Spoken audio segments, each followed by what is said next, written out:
আল কোরআনের সৈনিক আমি, নেই তো পরাজয়, এক আল্লাহর গোলাম আমি, এই তো পরিচয় আমার, এই তো পরিচয়। ঠিক না?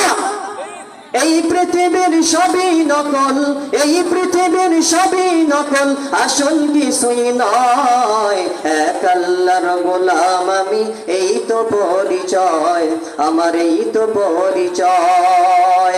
কোরআন হাদিস শাসনতন্ত্র রাসূল আমার নেতা, উৎসাহ মোর ছিল বলেন ইতিহাস বীর গাথা, এক আল্লাহ ছাড়া আমার দিলে, এক আল্লাহ ছাড়া আমার দিলে নেই তো কারো ভয়, এক আল্লাহর গোলাম আমি, এই তো পরিচয় আমার, এই তো পরিচয়। ঠিক না?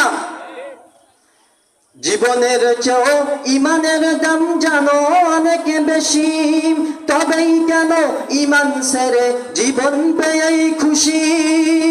জীবনের চেয়েও ইমানের দাম জানো অনেক বেশি, তবেই কেন ইমান ছেড়ে জীবন পেয়েই খুশি। তোমার ওই ইমানের দাম নেই কোনো, আমার এই ইমানের দাম নেই কোনো আল্লাহ তাআলার কাছে। ঠিক কিনা জোরে কন? ইমানদার দাবি করে কিন্তু ইমান নাই, মুসলমান দাবি করে কিন্তু ইমান নাই। যুবকদের চেহারার দিকে তাকান, চুলের দিকে তাকান, পোশাকের দিকে তাকান, একে দেখলে বুঝার উপায় নাই এ মুহাম্মদ রাসূলুল্লাহর উম্মত নাকি ইহুদি নাসরার দালাল। মুসলমান তো আমরা সবাই দাবি করি। এই আল্লাহ পাক রব্বুল আলামিন বলতেছেন, এই সমস্ত লোক যারা ইমানদার দাবি করে কিন্তু ইমানের মানসা মোতাবেক চলে না, ওয়ামিনান নাসি মান ইয়াকুলু আমান্না বিল্লাহি ওয়া বিল ইয়াউমিল আখির ওয়া মা হুম বিমুমিনিন, এরা যতই ইমানদার দাবি করুক ইমানদার হতে পারে নাই।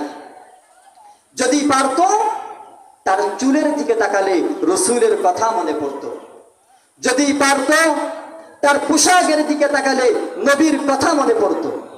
কিন্তু বর্তমানে আমাদের যুবকদের দিকে তাকা, প্যান্টের মধ্যে 14টা সিরা পাওয়া যায় খুঁজলে। কি বলেন নাই? আসেনি? কয় সিরা কেন? বলে এয়ার কন্ডিশন। কি বলেন? চলা লাগে তো না, এয়ার কন্ডিশন লাগাই দেন প্যান্টের মধ্যে। চাষি দেখে কয় আরে আমার ভাতিজা কোথায় যেন অ্যাক্সিডেন্ট করেছে, আরে বাবা একটু খাওয়াই দেয়। কয় কিসের খাওয়াই দিবেন, কিসের অ্যাক্সিডেন্ট? কয় যে তোর প্যান্ট সিরা। কয় তোর বসুন্ধরা সিরিজ থেকে 4000 টাকা দিয়ে কিনে আনছি, এটা তোমার কাছে সিরা মনে হয়? কয় ইন্নালিল্লাহ। তাহলে এটা কি ধরনের পোশাক? কয় এটাই তো স্টাইল, এটাই তো আধুনিকতা। চাষি ডাক দিয়ে তোর চেয়ে আমার কুত্তাটা আরো আধুনিক।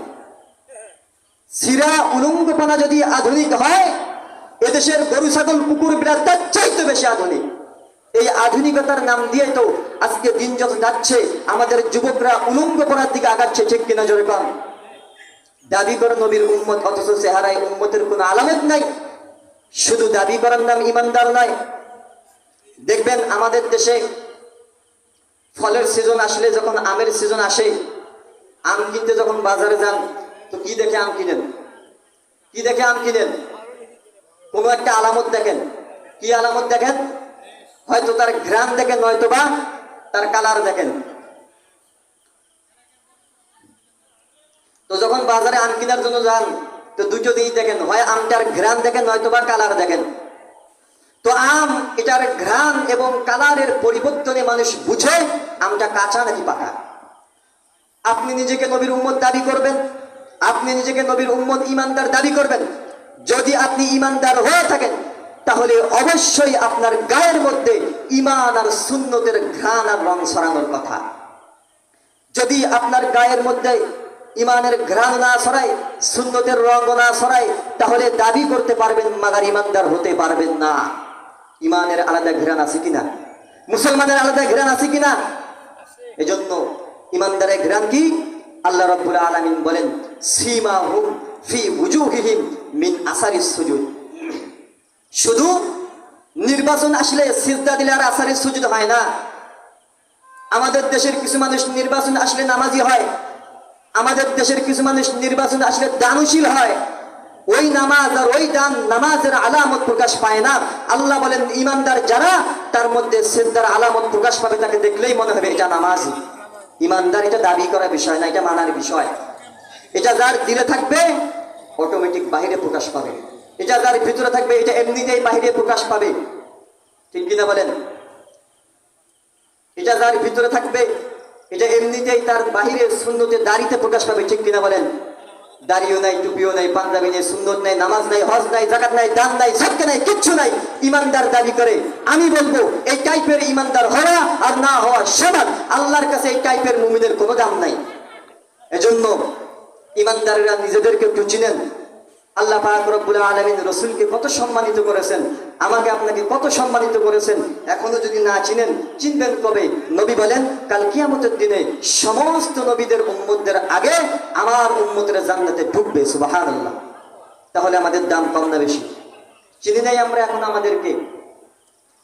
আল্লাহ পাক রব্বুল আলামিন রাসূলকে এত সম্মানিত করেছেন, যার কারণে সূরা ফাতিহা থেকে নিয়ে নাস পর্যন্ত একটা জায়গাতেও আল্লাহ পাক রাসূলকে নাম ধরে ডাকেন নাই। যত জায়গায় ডেকেছেন সম্মানের সহিত ডেকেছেন। অথচ অন্যান্য নবীদের নাম আল্লাহ রাব্বুল আলামিন বলেন ইয়া মূসা লা তাখাফ, আল্লাহ বলেন ইয়া জাকারিয়া ইন্না নুবাশশিরুকা বিগুলাম, আল্লাহ বলেন ইয়া ইয়াহইয়া খুযুল কিতাবা বিকুওয়া ওয়া ইব্রাহিমা ওয়া ইসমাঈলা ওয়া যাল কিফল। জায়গায় জায়গায় যত নবীর নাম এসেছে আল্লাহ পাক শুধু নাম ধরে ডেকেছেন। আমরা যেমন একে অপরকে ডাকি এভাবে, কিন্তু যখন আমাদের নবীর নাম যখন আসলো তখন নাম ধরে ডাকেন নাই, সম্মানের সহিত ডেকেছেন। এবং মানুষদেরকে বলে দিয়েছেন কাদুআই বাযুকুম বাযা, খবরদার তোমরা যেভাবে একে অপরকে নাম ধরে ডাকো, মুহাম্মদকে এভাবে নাম ধরে ডাকো না। কিভাবে ডাকবে আমি আল্লাহর কাছে শিখে নাও। দেখেন আল্লাহ নবীর নাম ধরে ডাকেন নাই, কিভাবে ডেকেছেন? আল্লাহ রাব্বুল আলামিন বলেন ওয়ামা মুহাম্মাদুন ইল্লা রাসূল قد خلت من قبله الرسل। আল্লাহ রাব্বুল আলামিন বলেন মুহাম্মদুর রাসূলুল্লাহর নামটা আমি আল্লাহ শুধু মুহাম্মদ দেই নাই, যেখানে আমি আল্লাহ রাব্বুল আলামিন মুহাম্মদ উল্লেখ করলাম ওই মুহাম্মাদের নামের সাথে সাথে রাসূল শব্দটাও লাগিয়ে দিলাম। সুবহানাল্লাহ। অন্য আয়াতের ভিতরে রাব্বুল আলামিন বলেন মুহাম্মাদুর রাসূলুল্লাহ ওয়াল্লাযীনা মাআহু আশিদ্দাউ আলাল কুফফার। এখানে রব্বুল আলামিন মুহাম্মাদের সাথে সাথে রাসূল শব্দটাও লাগিয়ে দিলেন। কখনো কখনো রব্বুল আলামিন বলেন ইয়া আইয়ুহাল মুদ্দাসসির, এখানে রব্বুল আলামিন পয়গম্বরকে মুদ্দাসসির বলে ডাকলেন। অন্য আয়াতের মধ্যে বলেন ইয়া আইয়ুহাল মুযাম্মিল কুমিল লাইলা ইল্লা কলিলা, এখানে রব্বুল আলামিন পয়গম্বরকে মুযাম্মিল বলে ডাকেন। অন্য আয়াতের ভিতরে রব্বুল আলামিন বলেন তাহা মা আনজালনা আলাইকাল কুরআনা লিতাশকা। এ মুসলমান, রব্বুল আলামিন পয়গম্বরকে কখনো কখনো তাহা, কখনো কখনো হামিম, কখনো কখনো মুদ্দাসসির, কখনো কখনো মুযাম্মিল, একটা জায়গাতেও আল্লাহ রব্বুল আলামিন শুধু মুহাম্মদ ডাকেন নাই। অন্য আয়াতের ভিতরে রব্বুল আলামিন বলেন মা আরসালনাকা ইল্লা রাহমাতাল লিল আলামিন। এখানে রব্বুল আলামিন মুহাম্মাদের সাথে মুহাম্মাদের সঙ্গে রাহমাতুল লিল আলামিন শব্দটা সম্বোধন করে দিলেন, যার কারণে রব্বুল আলামিন আমাদের নবীকে এমন রহমতের নবী হিসেবে সৃষ্টি করলেন। আসমান পর্যন্ত আমার নবীকে চিনত, মেঘ পর্যন্ত আমার নবীকে চিনত, ইহুদি খ্রিস্টান যাহা কিছু আছে সমস্ত কিছু আমার নবীকে চিনত। এমনকি সমস্ত মাখলুকাতের জন্য রব্বুল আলামিন আমার পয়গম্বরকে রহমতের নবী হিসেবে প্রেরণ করেছেন। সুবহানাল্লাহ। অন্য আয়াতের ভিতরে রব্বুল আলামিন বলেন মা কানা মুহাম্মাদুন আবা আহাদিম মির রিজালিকুম ওয়ালাকিন রাসূলুল্লাহ ওয়া খাতামান নবিয়্যিন। এখানে রব্বুল আলামিন পয়গম্বরের দুটো পরিচয় ঘোষণা করলেন। রব্বুল আলামিন বলেন পয়গম্বরের পরিচয় আমি রব্বুল আলামিন দিয়ে দিলাম। পয়গম্বরের দুটো পরিচয়, প্রথম পরিচয় মা কানা মুহাম্মাদুন আবা আহাদিম মির রিজালিকুম, মুহাম্মদ হলো আল্লাহর নবী এবং মুহাম্মদ তোমাদের পুরুষের কোনো পিতা নন। আর দ্বিতীয় পরিচয় আমি রব্বে কারিম দিয়ে দিলাম ওয়া খাতামান নবিয়্যিন। এই আসমানের নিচে জমিনের উপরে কিয়ামত পর্যন্ত আর কোন নবী আসার সম্ভাবনা নাই, মুহাম্মদই শেষ নবী। সুবহানাল্লাহ। তাহলে আমরা পয়গম্বরের দুটো পরিচয় পেলাম। প্রথম পরিচয় তিনি আল্লাহর নবী, আল্লাহর রাসূল। দ্বিতীয় পরিচয় আখিরি নবী, আখিরি রাসূল। কিয়ামত পর্যন্ত আর কোন নবী আসার সম্ভাবনা আছে নাকি? জোরে বলতে কাদিয়ানীরাও যদি নিজেদেরকে নবী দাবি করে, তাহলে আমরা বলবো এই দুনিয়ার জমিনে ইহুদিরাও থাকবে, খ্রিস্টানরাও থাকবেন, হিন্দুরাও থাকবে, বৌদ্ধরাও থাকবে, প্রত্যেকেই প্রত্যেকের পরিচয় নিয়ে থাকবে। এ জমিনে কাদিয়ানেরাও থাকবে। তবে রব্বে কারিম যেহেতু আমাদের পয়গম্বরকে শেষ নবী হিসেবে দুনিয়ার মধ্যে প্রেরণ করেছেন, সুতরাং কেউ যদি আমার নবীকে শেষ নবী হিসেবে স্বীকার না করে, নিজেরাই নবী দাবি করে, তাহলে আমরা বলবো এই দুনিয়ার জমিনে এই সমস্ত কাদিয়ানির বাচ্চারাও থাকবে, তবে কাফের হিসেবে থাকবে, মুসলমান হিসেবে নয়। ঠিক কি বলেন? নবীর পরে কোন নবী আছে? সম্ভাবনা আছে আসার? যদি আসতো নবী বলেন লাকানা বাদি নবিয়ুন লাকানা উমর ইবনুল খাত্তাব, আমার উপরে যদি কোন নবী আসতো তাহলে আমি আল্লাহর নবী ঘোষণা করলাম, হে উম্মত, আমার পরে যদি কোন নবী রব্বুল আলামিন দুনিয়ার মধ্যে পাঠাইতেন, তাহলে আমার পরের নবীটা ওই কাদিয়ানির বাচ্চা নয়, আমার পরের নবীটাই হয়তো আমার সাহাবী হযরত ওমর। ঠিক কিনা? কি হবে শেষ নবীজির উম্মত বলে দাবি করে যদি ওই নবীর চেয়ার কাদিয়ানিরা দখল করে? ঠিক কিনা? কি হবে শেষ নবীজির উম্মত বলে দাবি করে যদি ওই নবীর চেয়ার কাদিয়ানিরা দখল করে? নবীজির জন্য যদি রক্তের বহে নদী, নবীজির জন্য যদি রক্তের বহে নদী, তবুও হটব না এই দাবি থেকে, তবুও হটব না এই দাবি থেকে। কি হবে বেঁচে থেকে অযথা বিদ্যা শিখে যদি না গড়তে পারি শোষণবিহীন সমাজটাকে? কি হবে বেঁচে থেকে? কি হবে আলেম হয়ে ইমাম সেজে সমাজেতে পারো যদি সত্য কথা উচ্চ স্বরে না বলিতে? কি হবে আলেম হয়ে ইমাম সেজে সমাজেতে পারো যদি সত্য কথা উচ্চ স্বরে না বলিতে? চাকরির ভয় করো যদি ছেড়ে দাও ওই না গদি, চাকরির ভয় করো যদি ছেড়ে দাও ওই না গদি। কি হবে ধোঁকা দিয়ে আল্লাহকে, কি হবে ধোঁকা দিয়ে বিবেকটাকে? কি হবে বেঁচে থেকে অযথা বিদ্যা শিখে যদি না করতে পারি শোষণবিহীন সমাজটাকে? কি হবে কিতাবাদির তালিম দিয়ে মাদ্রাসাতে যদি ওই খোদার কোরআন নিষিদ্ধ হয় আদালতে? কাফনের কাফর মাথায় ময়দানে আয় ছুটে আয়। রাজি আছেন তো ইনশাআল্লাহ? আল্লাহর নবী যে শেষ নবী, এ কথা প্রত্যেকটা ইমানদারের ইমানের ভিতরে রাখা উচিত। ঠিক কিনা বলেন? যদি কারো ইমানের ভিতরে এতটুকু সন্দেহ থাকে যে নবীর পরে নবী আসবে, অথবা কেউ যদি তাদেরকে সাপোর্ট করে, তারাও ইমানদার হতে পারে না। যারা দাবি করবে তারাও মুমিন হতে পারে না। ঠিক কিনা বলেন? নবীর পরে কেউ নবী আছে? নবীর পরে নবী নেই এটা বলেছেন কে? নবীর পরে নবী নাই বলেছেন কে? নবীর পরে নবী নাই বলেছেন রব্বুল আলামিন। বলেন আনা খাতামুন নবিয়্যিন, আমি রব্বে কারিম পয়গম্বরের পরিচয় দিয়ে দিলাম, আনা খাতামুন নবিয়্যিন। পয়গম্বর বলেন আমি শেষ নবী, আমার পরে কোনো নবী নাই।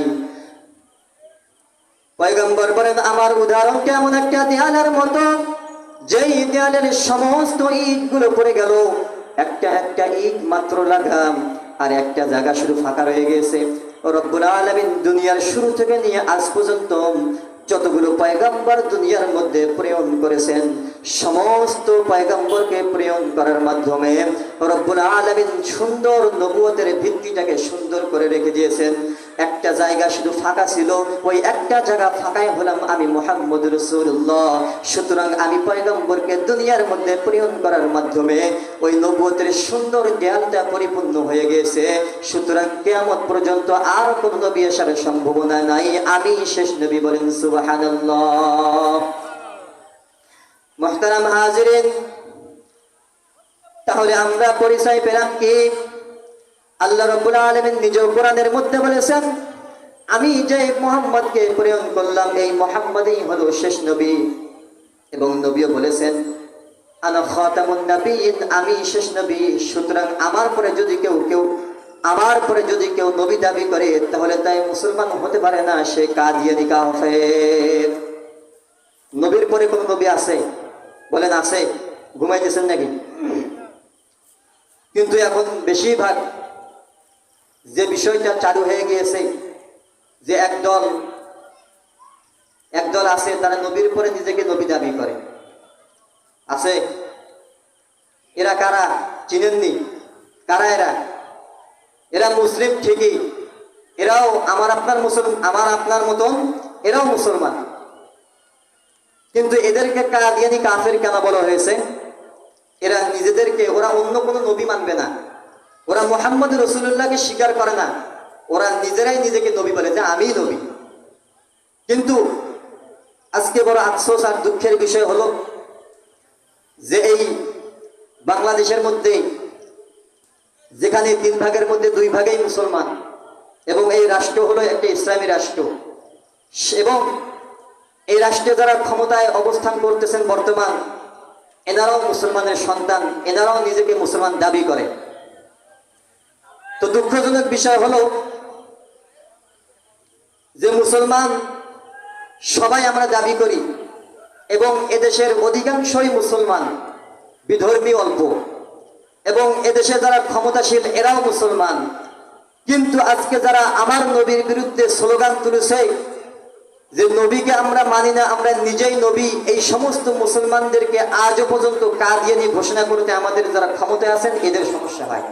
কারণ এরা ভয় পায় যে এই বাংলাদেশের ক্ষমতার চেয়ারে বসে যদি আমি এই সমস্ত লোকদেরকে যদি আমি কাদিয়ানি ঘোষণা করি, তাহলে আমার যে চেয়ার আছে এই চেয়ার টিকবে না। এ কারণেই এরা এই সমস্ত মুসলমান, রূপধারী মুসলমানদেরকে কাদিয়ানি বলতে এদের লজ্জা লাগে, এরা ভয় পায়। অথচ আমরা নবীর উম্মত দাবি করি, কেউ বলতে পারবে না যে কাল কিয়ামতের দিনে একজন কেউ আছেন বলবেন যে আমাকে নবীর সুপারিশ লাগবে না। কিন্তু আজকে আমার সোনার দেশে, এই মুসলিম রাষ্ট্রে আজকে আমার নবীকে ব্যঙ্গ করা হচ্ছে, আমার নবীকে কটূক্তি করা হচ্ছে, নবীকে তারা মানে না এ বলে স্লোগান তুলতেছে। কিন্তু আজকে আমরা মুসলমানের সন্তান হয়ে ঘরের মধ্যে বসে আছি, আমাদের দিলের মধ্যে আঘাত লাগে না। লাগবে কেন? নবীর প্রতি আমাদের মহব্বতটাই নেই। যদি নবীর প্রতি আমাদের মহব্বত থাকতো, তাহলে আমরা এই সমস্ত কাদিয়ানির বিরুদ্ধে স্লোগান তুলতাম, ময়দানে নামতাম, জিহাদ করতাম, রাসূলের সম্মানকে আমরা হেফাজত করতাম। চট্টগ্রামে কলেজ, ইউনিভার্সিটি, প্রাইমারি যে সমস্ত কলেজগুলো আছে, কিছুদিন আগে একদল মুসলমানের সন্তান, বলতেও লজ্জা লাগে, মুসলমানের সন্তান তারা আন্দোলনে নামছিল। কি জন্যে? কারণ কি জানেন? তাদের এক দফা এক দাবি। তাদের দাবিটা কি? যে আমাদের এই ভার্সিটি কলেজ থেকে জাতীয় সঙ্গীত কেন বন্ধ করা হলো? কথাগুলো বুঝবেন, যদি মনোযোগ দিয়ে শুনেন তাহলে বুঝবেন। তো তারা আন্দোলনে নামছিল, তাদের আন্দোলনটা হলো যে আমাদের এক দফা এক দাবি মানতে হবে। দাবি কি? যে এই কলেজ ভার্সিটির মধ্যে যে সমস্ত জাতীয় সঙ্গীত, আমাদের দেশের জাতীয় সঙ্গীত যে বন্ধ করে দেওয়া হয়েছে, এই জাতীয় সঙ্গীত আমরা পুনরায় কলেজের মধ্যে চালু চাই। আচ্ছা, বুঝে থাকলে বলুন তো দেখি, আমাদের বাংলাদেশের জাতীয় সঙ্গীত আছে কিনা? জাতীয় সঙ্গীত কি? আমার সোনার বাংলা আমি তোমায় ভালোবাসি। তো এই জাতীয় সঙ্গীতের লেখক কে বলেন? জাতীয় সঙ্গীতের লেখক কে? রবীন্দ্রনাথ ঠাকুর। একই কোনো মুফাসসির, মুহাদ্দিস, নাকি কোনো বুজুর্গ, নাকি খ্রিস্টান? কে? এই রবীন্দ্রনাথ ঠাকুর কে? একজন খ্রিস্টান। তো যিনি এই জাতীয় সঙ্গীতটা লিখেছেন, আমার সোনার বাংলা আমি তোমায় ভালোবাসি, এই জাতীয় সঙ্গীতের লেখক হলেন রবীন্দ্রনাথ ঠাকুর। আচ্ছা বলেন তো দেখি, নবী বলেছেন যদি কেউ আমাকে মহব্বত করে, যদি কোনো উম্মত, যদি কোনো বান্দা আমি নবীকে মহব্বত করে, তাহলে এই বান্দা নিঃসন্দেহে আমি নবীর সঙ্গে জান্নাত থাকবে। এবং যার সঙ্গে যার মহব্বত, তার সঙ্গে তার কিয়ামত। যদি আপনার মহব্বতটা রাসূলের প্রতি থাকে, তাহলে আপনি রাসূলের সঙ্গে আপনার জান্নাত হবে।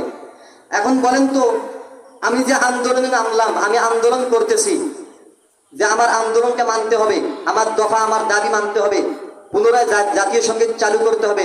তো এই জাতীয় সঙ্গীতের লেখক হলেন রবীন্দ্রনাথ ঠাকুর। আর এই জাতীয় সঙ্গীতকে মহব্বত করা মানে রবীন্দ্রনাথ ঠাকুরকে মহব্বত করা, ঠিক কিনা বলেন? বুঝছেন?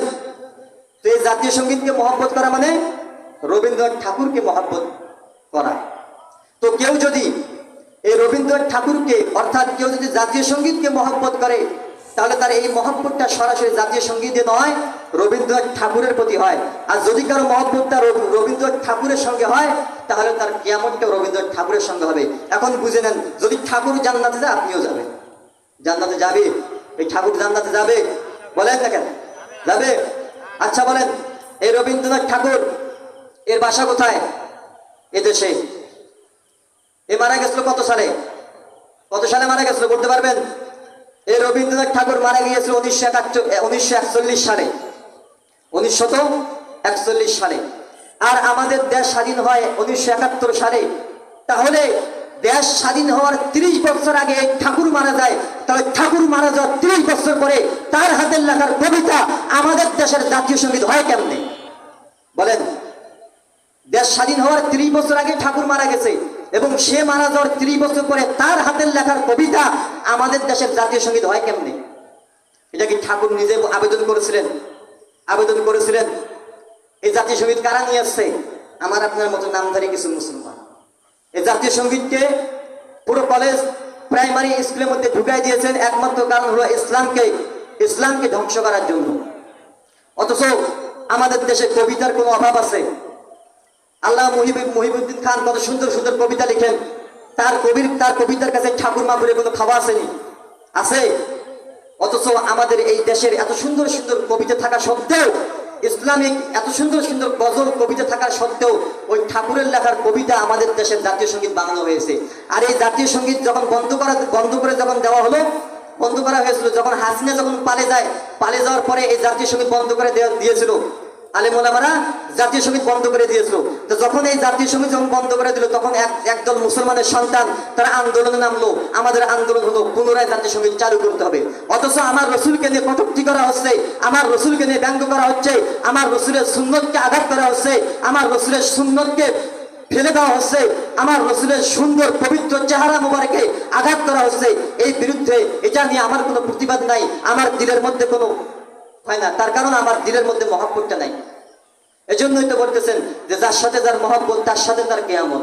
তো আমার মহব্বতটা যার সঙ্গে হবে, আমার ওই হাসন নাসর তার সঙ্গে হবে, আমার হাসন নাসরও তার সঙ্গে হবে। আজকে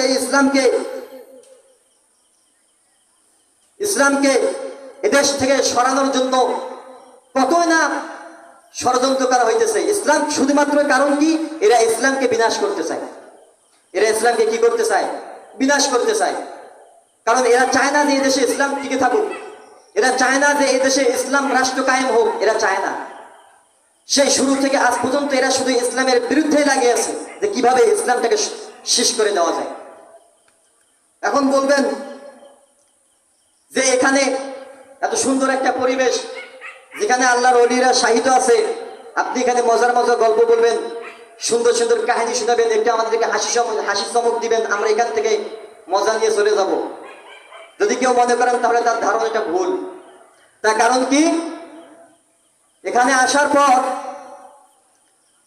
বয়ান ছিল এক রকমের। আমার বয়ানের মূল ছিল যে আমার রাসূলের মহব্বত কি রকম এবং রাসূলের বরকতটা কি রকম। কিন্তু কথার ভিতরে কথা বলতে বলতে এই সমস্ত কথা বাহির হয়ে আসে ভিতর থেকে। কারণ আপনাদের না জ্বললেও আমাদের ভিতরটা জ্বলে। আমাদের ভিতরটা কি জ্বলে? কেন জ্বলে?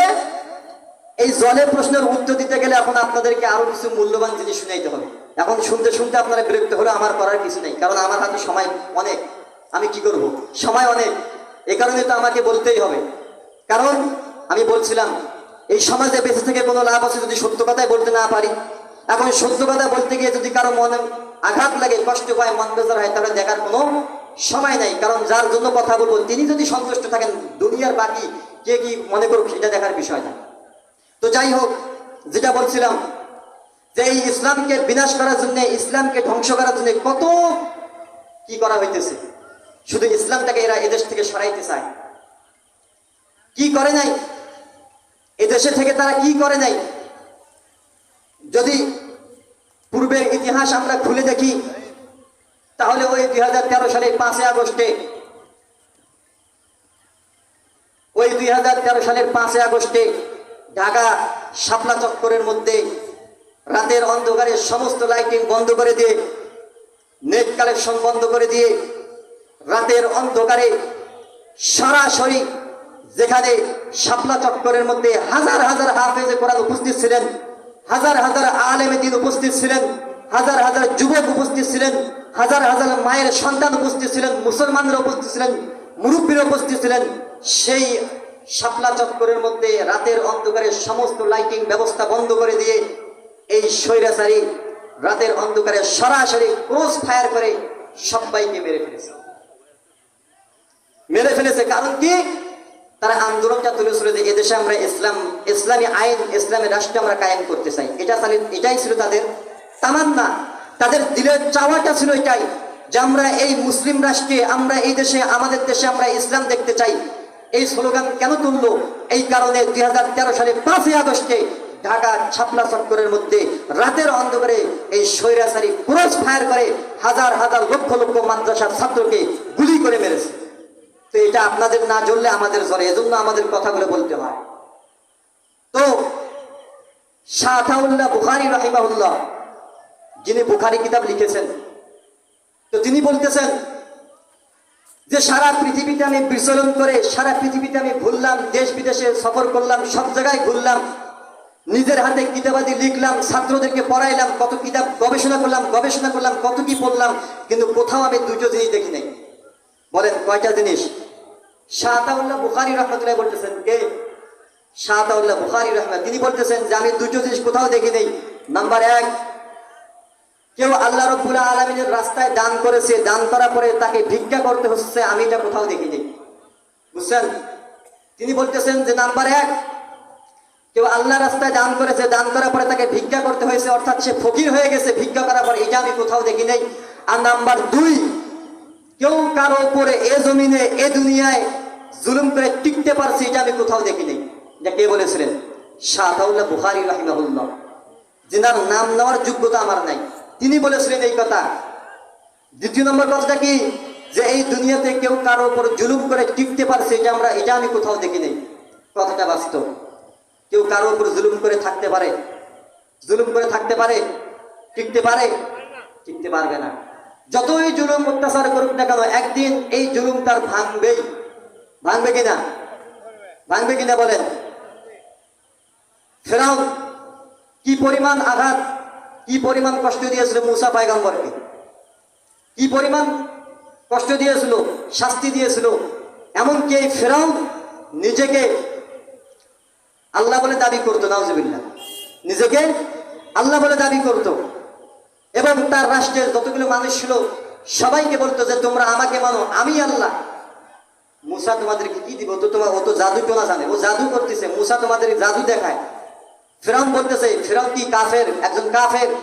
এই ফেরাউন বলতেছে যে তোমরা আমাকে মানো, আমি নিজে আল্লাহ। তো এই ফেরাউন নিজেকে আল্লাহ দাবি করতো।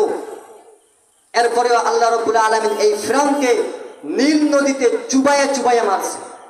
আজও পর্যন্ত এই ফেরাউনের লাশ মিশর জাদুঘরের মধ্যে রেখে দিয়েছে, শুটকি বানায় রেখে দিয়েছে। তার লাশটাকে এত পরিমাণ শুটকি বানায় রেখে দিয়েছে, কিয়ামত পর্যন্ত থাকবে, তার লাশের কাছে একটা মাছিও যাবে না। এত পরিমাণ ঘৃণা করে এই ফেরাউনের লাশকে, কি পরিমাণ ঘৃণা করে ফেরাউনের লাশকে। এরপর পূর্বে কত শক্তিশালী কাফের, বেঈমান, নাস্তিক ছিল। ফিরআউন, নমরুদ, হামান, আবু জেহেল, উতবা, সাইবা, বড় বড় যারা নেতা, কাফেরদের বড় বড় লিডার যারা ছিলেন, এরা কি পরিমাণ অত্যাচার এবং জুলুম করেছিল ইসলামকে বিনাশ করার জন্য।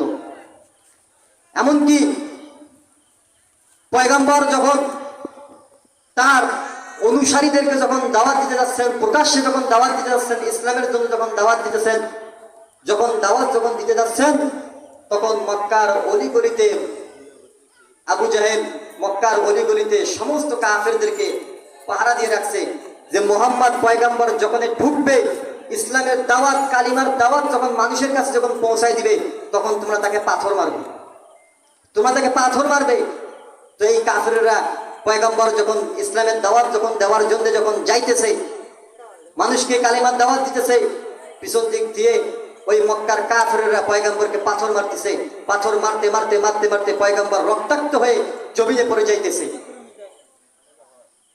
জিবরাইল আমিন পয়গম্বরের কাছে আসছেন, আসার পরে বলতেছে, ইয়া রাসূলুল্লাহ, আপনি এত কষ্ট কেন সহ্য করতেছেন? আমি জিবরাইলকে আপনি হুকুম দেন, আমি জিবরাইলকে আপনি আদেশ দেন, যারা আপনাকে এই পরিমাণ অত্যাচার করতেছে, এই পরিমাণ আঘাত আপনাকে যারা করতেছে, আপনারা শুধু আমি জিবরাইল আমিনকে আদেশ দেন, এদেরকে আমি জমিন দিয়ে চাপা দেবো, চাপা। তো পয়গম্বর বলেন যে না জিবরাইল, এটা কখনো করো না, কারণ এরা এখনো অবুঝ। এরা যদি বুঝতো তাহলে মানতো, এদেরকে ধ্বংস করিও না, কারণ এরা না মানলেও এদের সন্তানেরা মানবে। তো এত জুলুম এবং অত্যাচার করেছেন, এরপরেও কোনোদিন পয়গম্বর ইসলাম মানুষের কাছে কালিমার দাওয়াত মানুষের কাছে পৌঁছানো থেকে বিরত থাকেন নাই। তো সেই নবীর উম্মত আমরা নিজেদেরকেও দাবি করি, তাহলে সেই নবীর উম্মত হয়ে আমরা কেন মানুষের কাছে হক কথা কেন বলবো না? এতে হয়তো আমাদের জীবন যাবে অথবা থাকবে, কিন্তু কালিমার দাওয়াত এবং রব্বে কারিমের সত্য বাণী আমরা মানুষের কাছে পৌঁছাই দিবই দিব ইনশাআল্লাহ। মুহতারাম হাজিরিন, তো যা বলছিলাম, আমার এই সোনার বাংলাদেশে আজকে শুধু ইসলামকে নয়, ইসলামের পাশাপাশি যারা ইসলামের কাজ করতেছে, যারা ইসলামের দাওয়াত দিতেছে, তাদের পিছনেও ষড়যন্ত্র চলতেছে। আগে এমন অবস্থা হইতো যে যখন মাহফিলে যখন বয়ান করবেন, আমাদের উস্তাদেরা যখন বয়ান করতো তখন তাদেরকে বলে দিত যে কিছু বলবেন না, অথবা আমাদের উস্তাদরা যখন বয়ান করতেন তখন এই মঞ্চে আসার পরে তারা এদিকে ডান দিকে বাম দিকে উভয় দিকে তাকাইতো এবং দেখতো যে সভাপতি আসেনি, সেক্রেটারি আসেনি, কি বললে আবার প্রশাসন চলে আসে, এ ভয় ছিল কিনা, বলেন ছিল কিনা?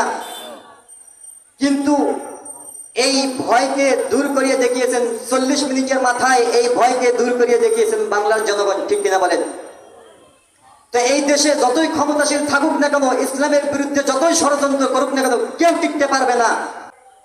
যে ইসলামের বিরুদ্ধে ষড়যন্ত্র যা কিয়ামত পর্যন্ত চলতেই থাকবে, আলেম ওলামাদের বিরুদ্ধে ষড়যন্ত্র যা কিয়ামত পর্যন্ত চলতেই থাকবে।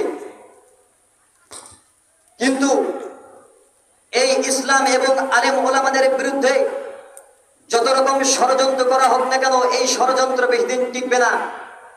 যত রকম জুলুম অত্যাচার করা হোক না কেন, এই জুলুম অত্যাচার বেশি দিন চিরস্থায়ী হবে না।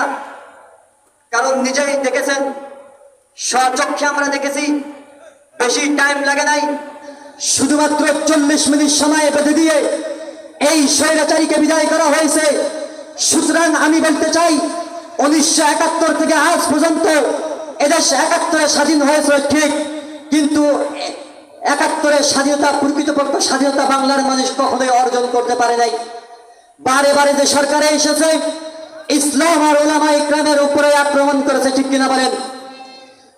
সুতরাং কেউ যদি মনে করে যে আমি এই শাহজালালের বাংলাদেশের থেকে, আমি ওই শাহপরানের বাংলাদেশের থেকে, শাহ তাউল্লাহ বুখারী রাহিমাহুল্লাহর বাংলাদেশের থেকে আমি ইসলামের বিরুদ্ধে ষড়যন্ত্র করেই যাব, তাহলে তার এই ধারণাটা ভুল।